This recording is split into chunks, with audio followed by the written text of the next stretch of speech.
নমস্কার, Radhe Radhe, good morning সবাইকে। RP family কুকিংয়ে আপনাদের সবাইকে স্বাগত জানাই। আজকে মনের মতো সাজিয়েছি রাধা মাধবকে, আপনাদেরকেও একবার দর্শন করিয়ে দিলাম। সবাই রাধে রাধে বলুন যারা যারা ভিডিওটা দেখছেন। রাধে রাধে বলে আজকে ভিডিওটা শুরু করছি। আজকে একটা খুব সুন্দর রেসিপি দেখাবো আপনাদের।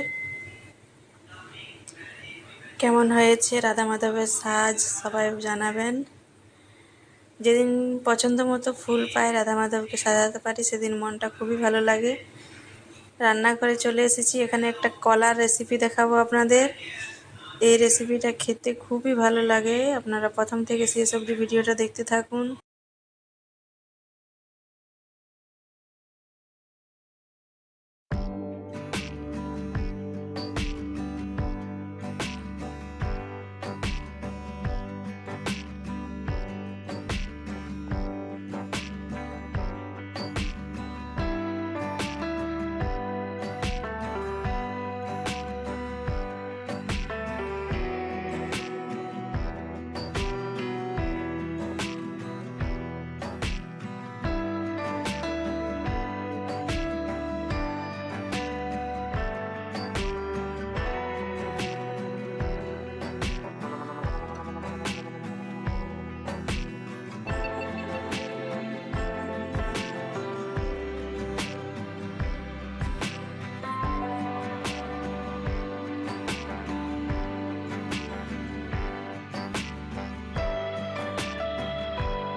রসুন আর পেঁয়াজটা বাটার জন্য নিয়ে নিলাম।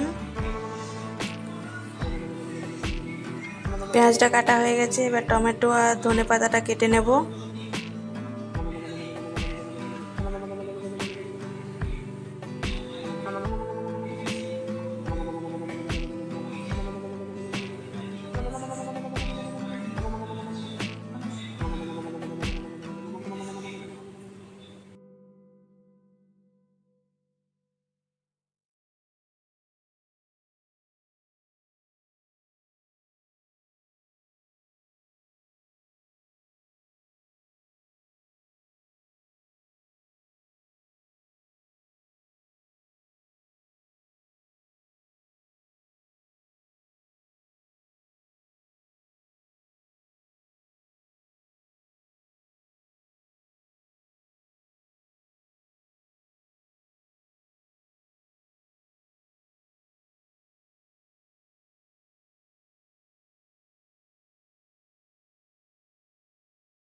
সমস্ত কাটাকুটি হয়ে গেছে, এবার রান্না শুরু করে নেব। কড়াই বসিয়ে দিয়েছি, কড়াইয়ের মধ্যে দিয়ে দিলাম সর্ষের তেল।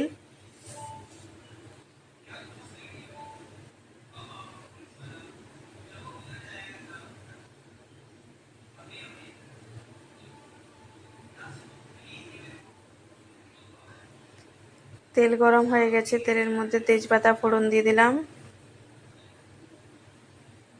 এবার কেটে রাখা পেঁয়াজ,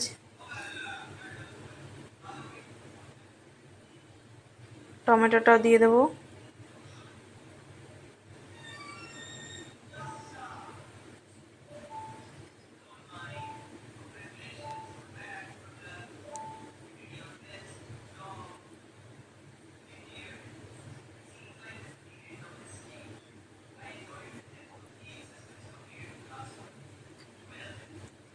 এবার বাটা মশলাটা দিয়ে দিলাম, রসুন আর পেঁয়াজ বাটা দিয়েছি। আমার মা ঠাকুমা বলতো কাঁচকলা রান্নার সময় আদা দিতে নেই, আদা কাঁচকলার সম্পর্ক নাকি ভালো না, জানি না, তবে আজকে আদাটা দিচ্ছি না সেই জন্যই।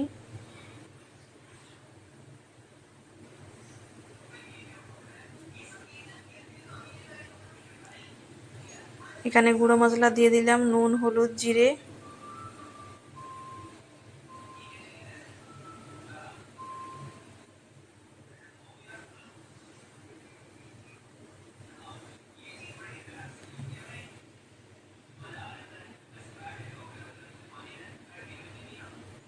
মশলাটা এবার ভালো করে কষে নেব।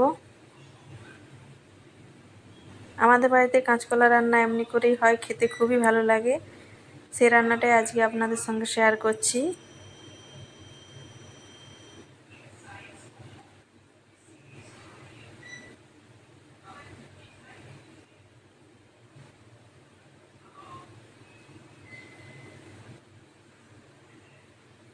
এবার এর মধ্যে দিয়ে দেবো কেটে রাখা আলুগুলো।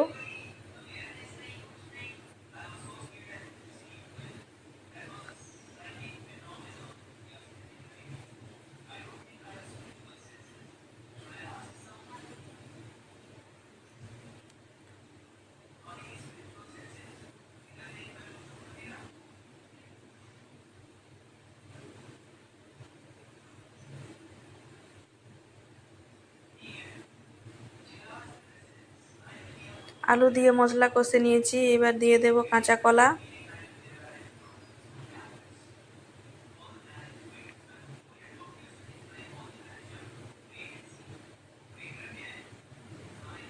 এইভাবে আপনারা একবার কাঁচকলা রান্না করে দেখবেন, খুবই খেতে ভালো লাগে।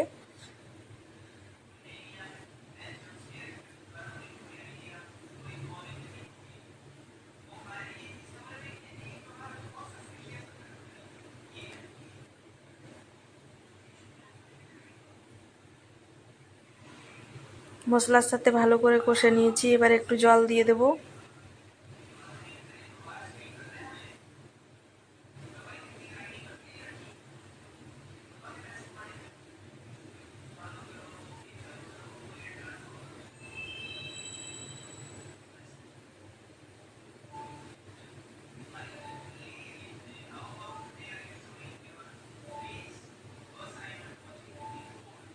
মশলার সাথে সবজি ভালো করে মিশিয়ে নিয়েছি। এবার 2-3 মিনিটের মতো ঢাকা দিয়ে রেখে দেব, তাহলে সবজিটা সেদ্ধ হয়ে যাবে।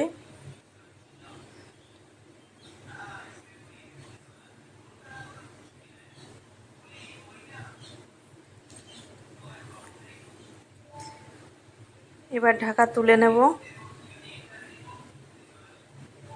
এ দেখুন জলটাও শুকিয়ে গেছে, পুরো সবজি খুব ভালো মতো সেদ্ধ হয়ে গেছে।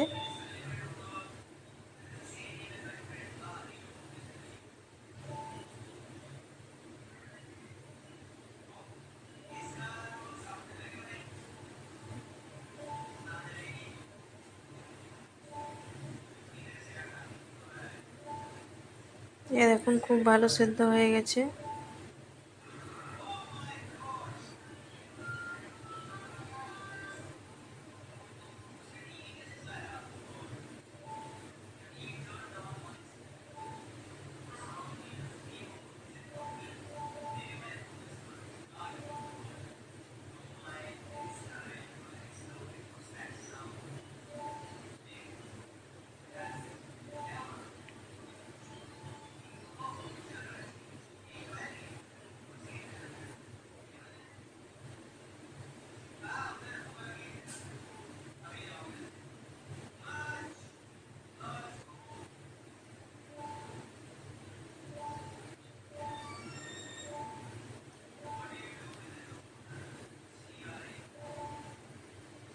রান্নাটা দেখতে যেমন হয় খেতে তেমনি হয়, খুব ভালো লাগে এটা খেতে।